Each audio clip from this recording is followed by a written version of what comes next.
Es un placer para mí estar una vez más en Santiago para completar este enfoque multidisciplinar. Ahora ustedes tienen una ponencia de un académico, de un farmacéutico académico que no contacta con los pacientes, pero que se interesa mucho por estas áreas de adicciones. Y para mí, como una persona que académica y farmacéutica, los mecanismos los efectos de las drogas, los mecanismos envolvidos en las patologías son muy importantes. Hay que los entender bien para que el tratamiento se haga lo mejor posible. Entonces, empezamos por saber qué es una adicción a las drogas. ¿O qué es eso? Es una necesidad irresistible y compulsiva de consumir drogas que persiste aunque haya consecuencias negativas. Aquí lo que hay es una pérdida de control. ¿Y cómo se hace? ¿Qué pasa para haber una pérdida de control?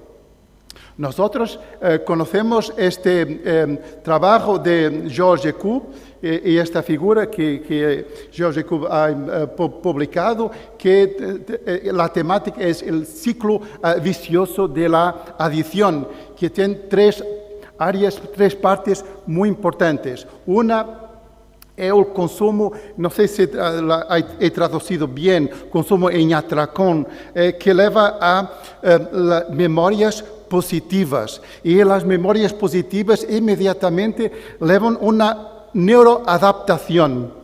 Después tenemos los efectos de la abstinencia que lleva a memorias negativas que consecuentemente llevan también a una adaptación de las neuronas, de pruning de las neuronas.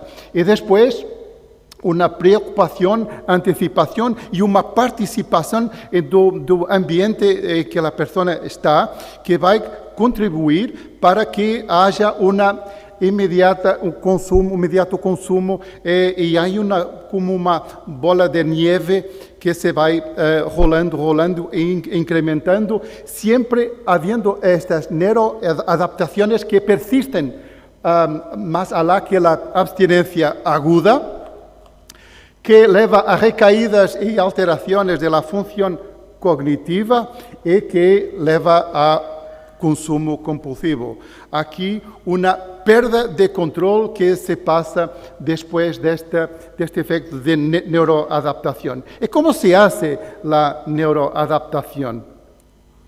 Bueno, veréis aquí el sistema límbico, donde se liberta esencialmente la dopamina, el neurotransmisor del placer. Vamos a ampliar un poco aquí el núcleo accumbens, donde se está libertando la dopamina, que hay una neurona dopaminérgica, la dopamina actuando en receptores dopaminérgicos y hay una sinalética no interior da neurona subsecuente. Entre la sinalética que es múltipla, hay una que es importante, que es una activación de proteínas que están en el citoplasma, ahí, y que pasan al núcleo y que se llaman factores de transcripción. Factores de transcripción porque actúan en ADN, son factores como el FOSB, NF-κB, CEPP, CREB, EGR, no importa. Son varias proteínas que van a actuar en el código genético y van a llevar a que haya una activación de síntesis de otras proteínas que van después ser incorporadas en la neurona, llevan a proliferación de espinas dendríticas, plasticidad sináptica en el sistema límbico. Hay una modificación, una neuroadaptación siempre que hay esta libertación de dopamina. Eso puede llevar a desensibilización de los receptores, el aumento del craving y la adicción.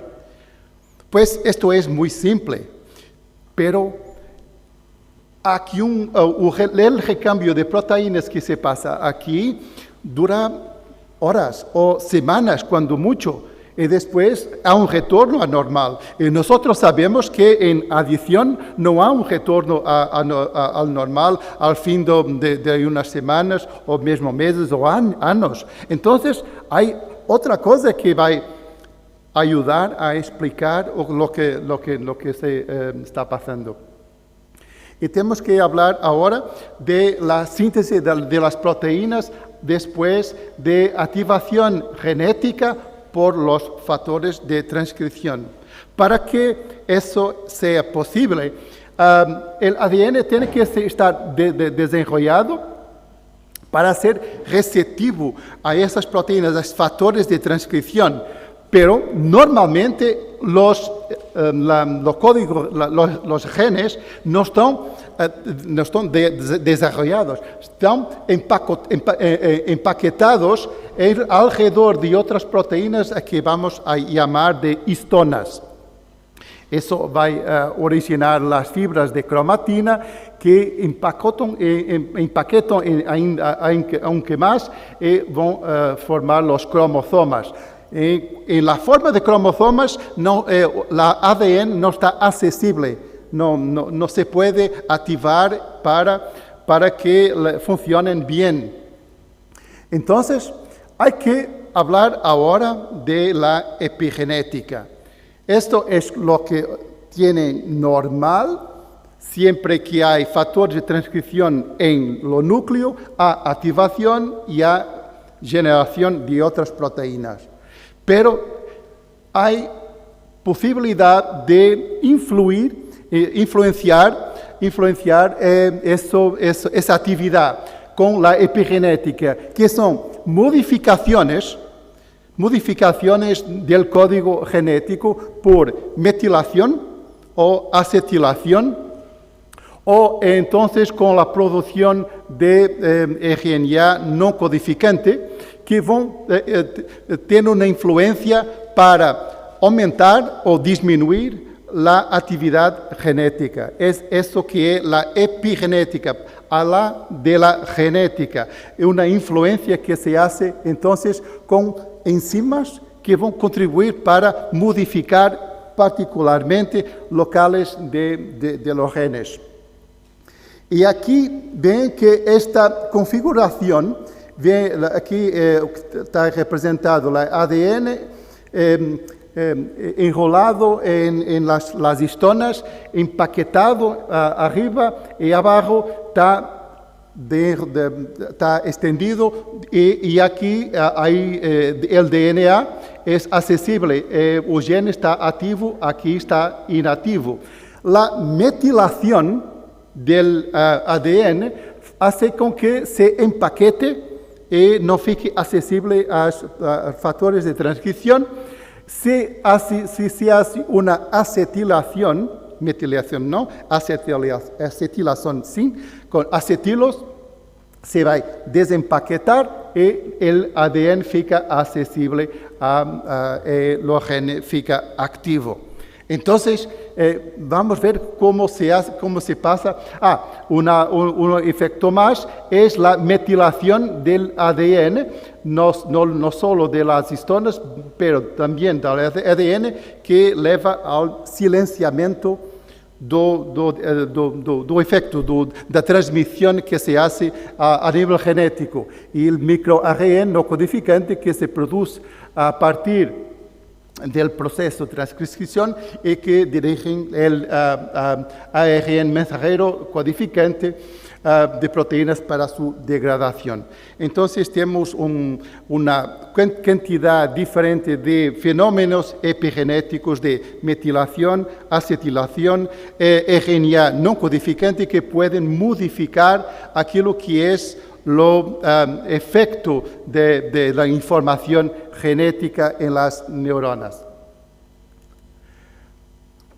O sea, hay aquí una vez más, el sistema límbico o la neurona dopaminérgica, la activación de los receptores, el ADN y las histonas que pueden estar metiladas o acetiladas, y hay una relación bidireccional entre la actividad neuronal y los centros de recompensa y el epigenoma. Estimulación repetida de este centro de recompensa por el alcohol o otras drogas de abuso desencadena cascadas de señalización molecular que pueden modificar de forma constante la epigenética de las neuronas. O sea, hay un código genético que puede ser modificado de forma constante para la vida, no solo para unas horas, semanas, para meses, años, para la vida. Los efectos alteran de forma duradera la inducibilidad de los genes que son clave y que van a estar implicados en la función sináptica y la plasticidad neuronal relacionadas con la adicción.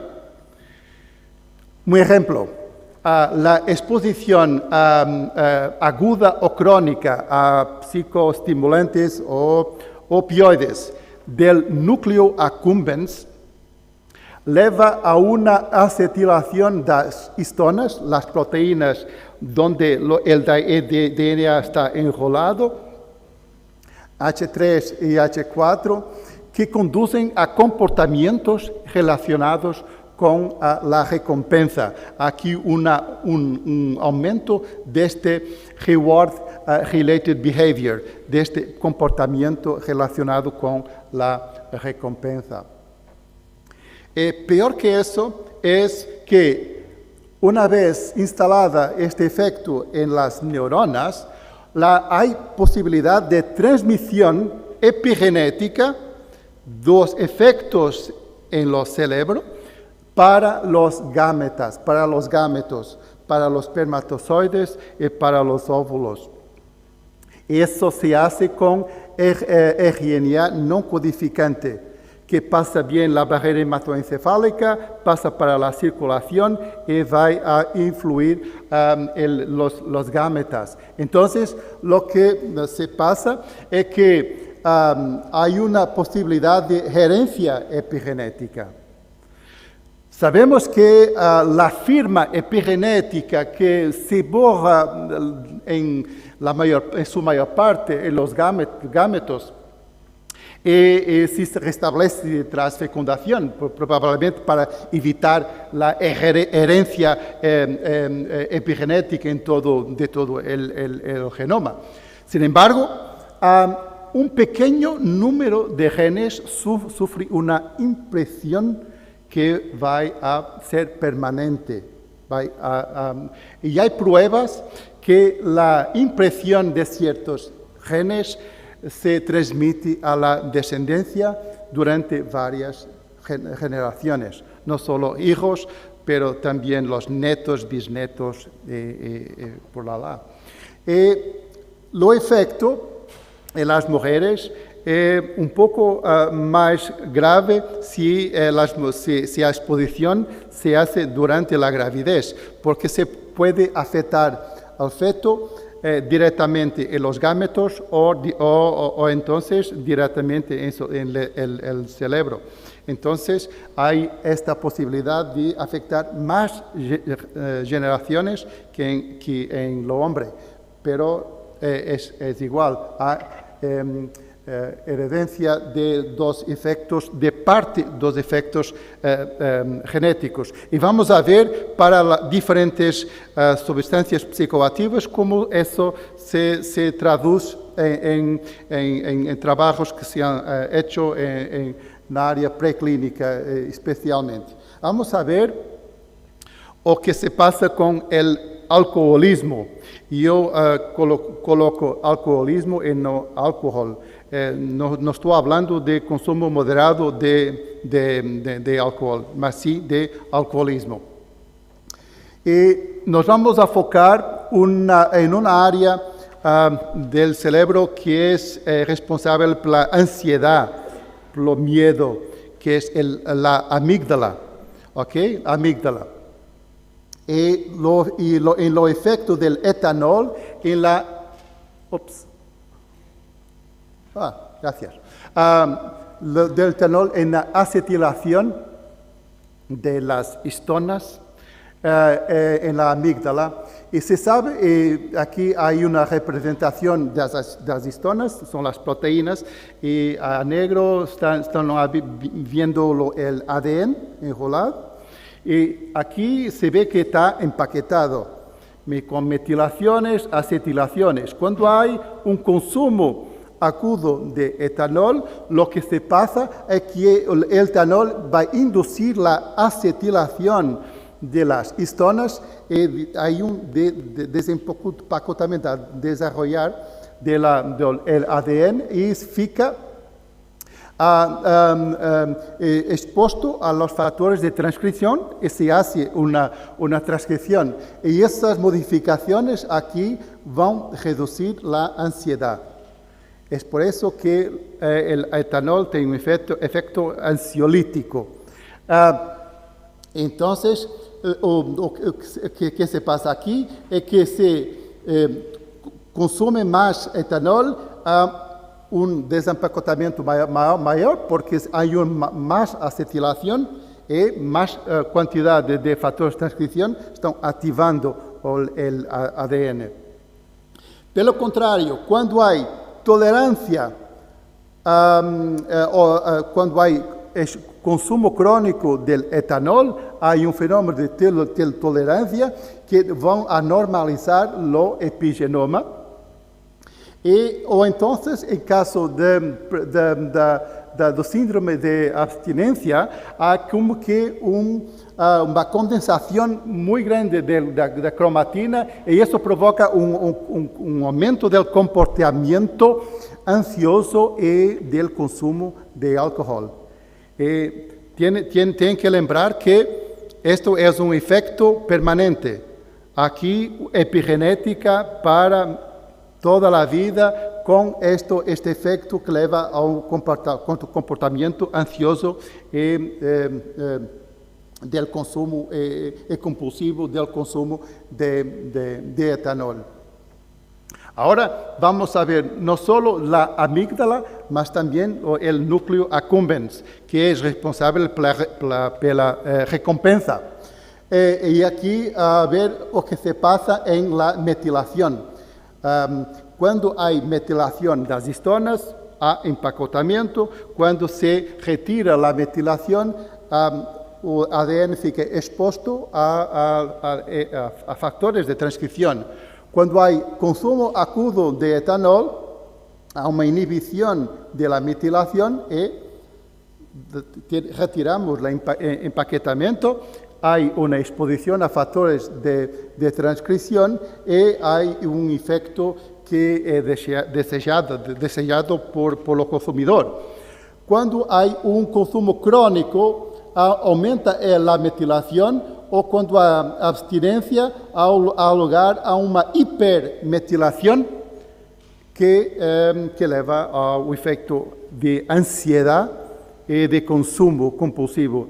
Entonces, tenemos dos fenómenos a ocurrir, acetilación y metilación, contribuyendo para que haya ansiedad y consumo compulsivo de etanol. Eso podría ser una oportunidad terapéutica. Esto porque hay la posibilidad de haber un tratamiento farmacológico para potencial para el alcoholismo y para la síndrome de abstinencia, que puede incluir inhibidores de metiltransferasa, del ADN, inhibidores de histona de acetilasa, posiblemente los inhibidores de histona metiltransferasa, que relajan la cromatina y modulan la ansiedad y la plasticidad sináptica y los comportamientos compulsivos. Eso es una posibilidad para el futuro. Si me preguntan si hay ahora un fármaco para eso, no hay, porque a la epigenética no afecta apenas la adicción, afecta muchas otras doenças como diabetes, como doenças cardiovasculares. Entonces tenemos que tener ainda muchos estudios aquí. Pero una cosa se sabe en los estudios preclínicos, sábese que la exposición paterna al alcohol parece afectar la metilación del promotor del ADN del receptor de dopamina en la descendencia y puede producir un fenotipo similar al trastorno por déficit de atención e hiperactividad. Puede haber una relación entre el alcoholismo y ese efecto. Pasamos ahora a cannabinoides. Nos sabemos que los cannabinoides son aditivos.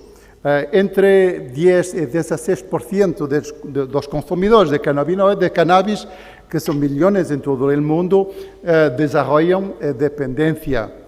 Entonces, aquí hay posibilidad de haber un efecto epigenético de los cannabinoides. Y se sabe que cuando hay una activación de los receptores de cannabinoides por THC o otros cannabinoides, eso lleva a que haya una interacción coordinada con las acetilasas, deacetilasas, metilasas, demetilasas, que llevan a efectos epigenéticos. Y se sabe también que la exposición al cannabis durante periodos sensibles del desarrollo puede afectar los mecanismos epigenéticos. ¿Y qué periodos son esos? Son periodos durante el embarazo y periodos de adolescencia. Corresponden a periodos en que el cerebro es más vulnerable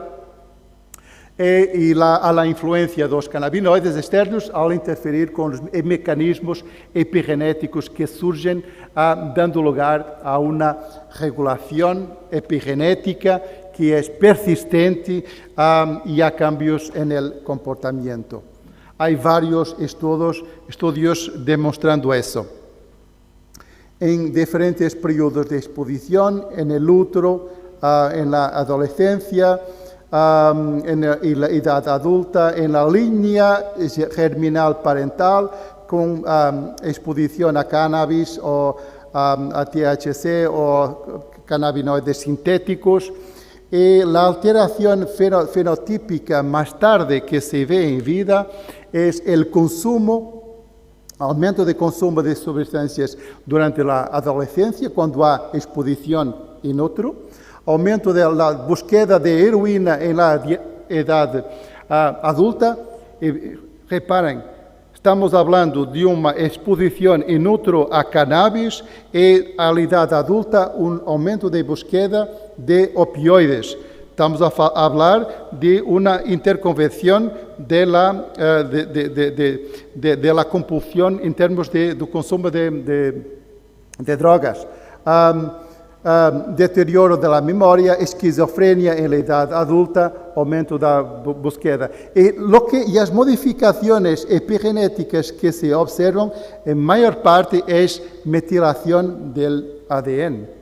Es un efecto muy interesante que necesita de más estudios, porque si se previene esta metilación, se puede encontrar un fármaco que pueda contrariar estos efectos de los cannabinoides. Y aquí también se ha demostrado la herencia epigenética de los cannabinoides. En trabajos con ratones, los hijos de adultos de los padres que fueron expuestos al THC mostraron una mayor tendencia a autoadministrarse heroína con comportamientos estereotipados en el periodo de abstinencia aguda a heroína.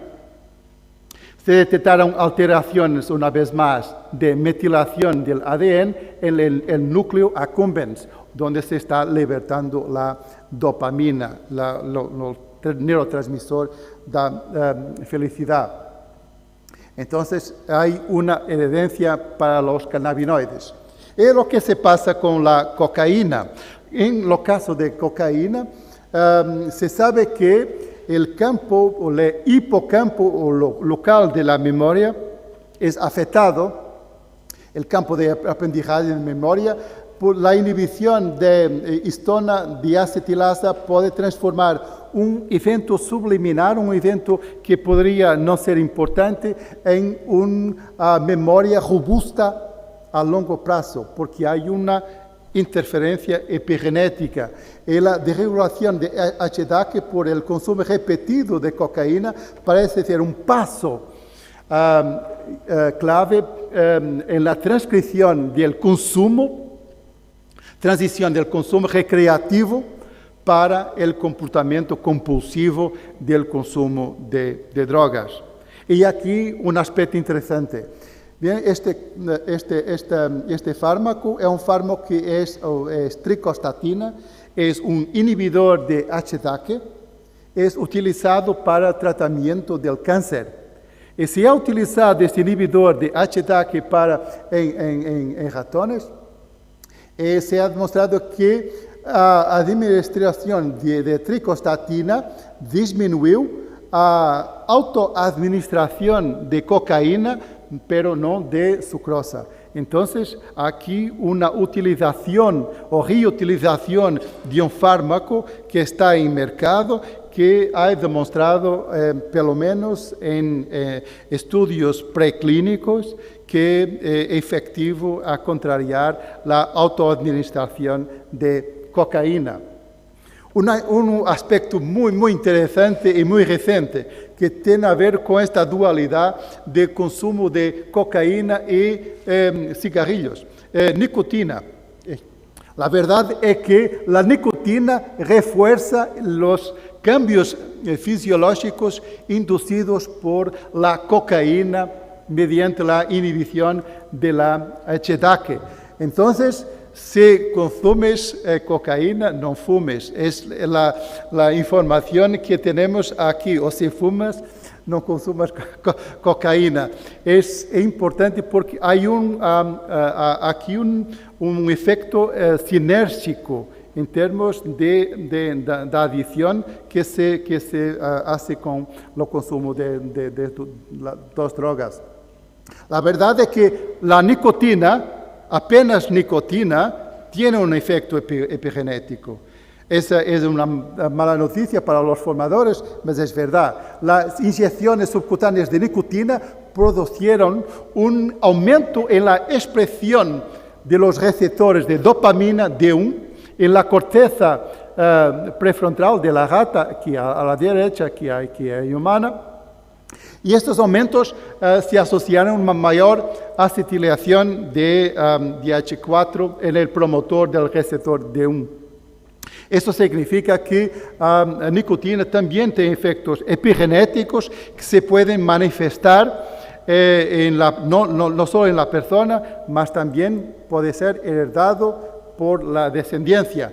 Y en la verdad, si oyamos para este artículo que ha sido publicado en PLOS Biology, dice que la exposición a nicotina en ratones machos produce impairment de comportamiento en generaciones múltiples de descendientes.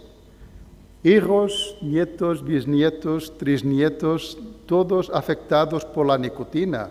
Hay que pensar también en eso. Metanfetamina.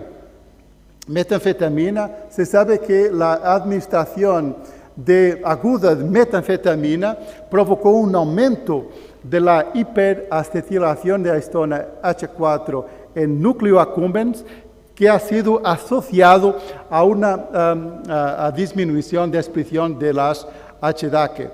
Y la metilación de histona H3 también parece importante en la preferencia condicionada por lugar, inducida por la anfetamina. La preferencia condicionada por lugar mide la cantidad de tiempo que un animal pasa en una zona que ha sido asociada a un determinado estímulo. Entonces, este efecto epigenético condiciona aquilo que los ratones van a hacer en un experimento como eso. Heroína. En heroína se sabe que el receptor mu opioid está codificado por el gene OPR-immune, desempeña un papel clave en desarrollo de la dependencia a los opioides. Y la metilación del ADN del promotor de este OPR-immune en los adictos a la heroína reduce la transcripción y, por tanto, los niveles del receptor en las neuronas y altera la sensibilidad a la morfina y provoca ansiedad y, por tanto, provoca la adicción. Y aquí hay evidencia, una vez más, demostrada. Ensayos con animales han demostrado que los efectos epigenéticos de la exposición previa a los opioides se transmiten a la siguiente generación. Esto es una oportunidad terapéutica. Esta figura la he retirado de un artículo para tratamiento de doenças cardiovasculares. Nada a ver con adicciones, pero se puede ver la curcumina que se utiliza muchas veces en la cocina. Tiene un efecto de inhibir acetilación de las histonas. Compuestos polifenólicos pueden ser también inhibidores del DNMT, de metiltransferasas. Muchos compuestos diferentes con posibilidad en futuro próximo de poder ser utilizados en tratamiento de adicciones. Hay una área muy interesante de trabajo que nos espera.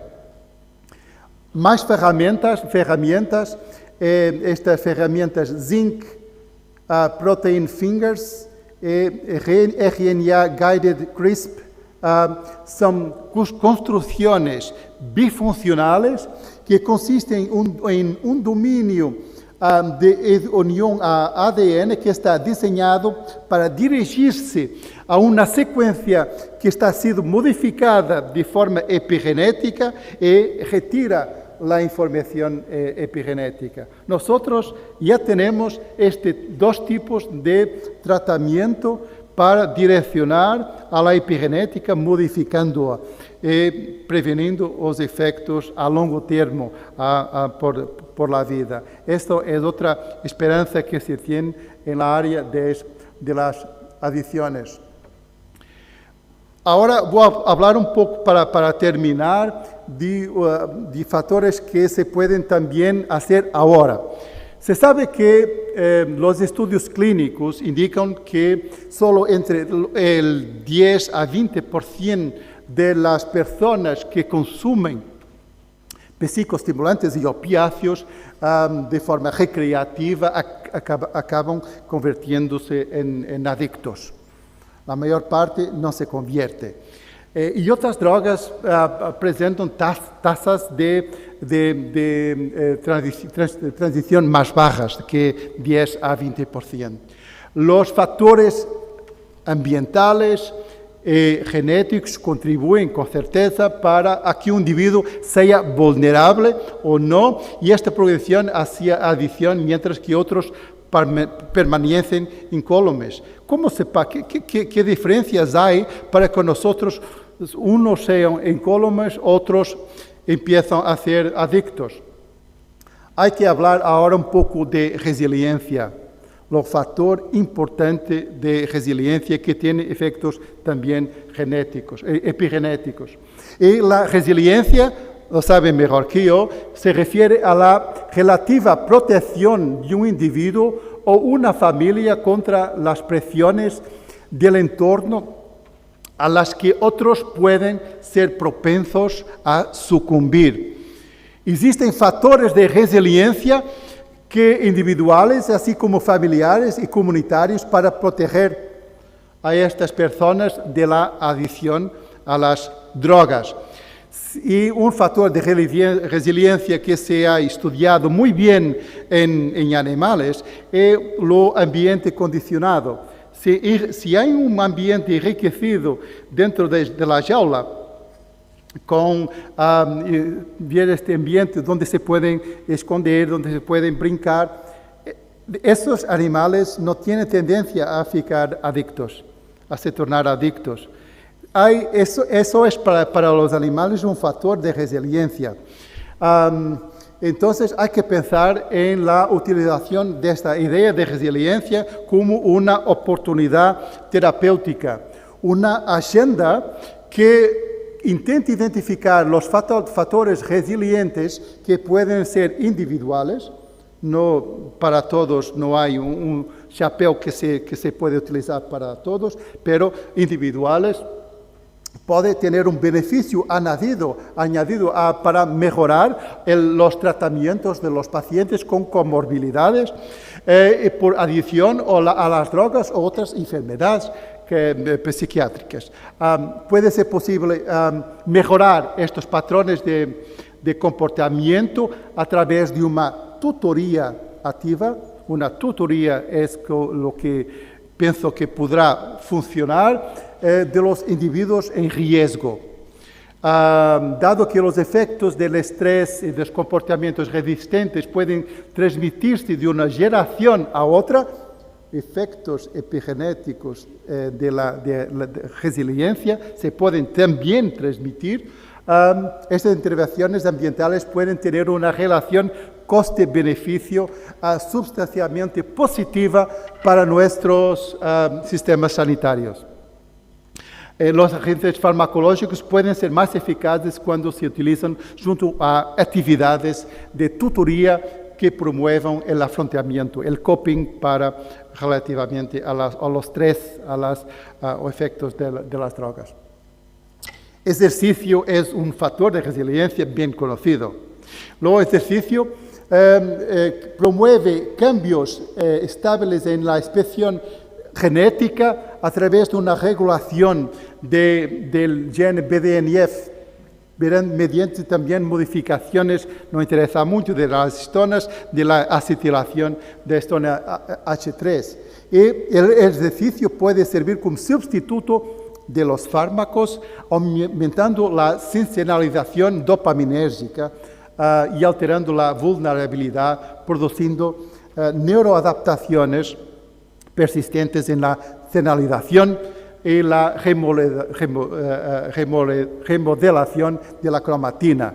Entonces, tenemos aquí no solo la posibilidad de cambiar la epigenética con fármacos, mas también trabajando un poco más en los factores de resiliencia, que me parece que es importante e inmediato, se puede pensar de forma inmediata.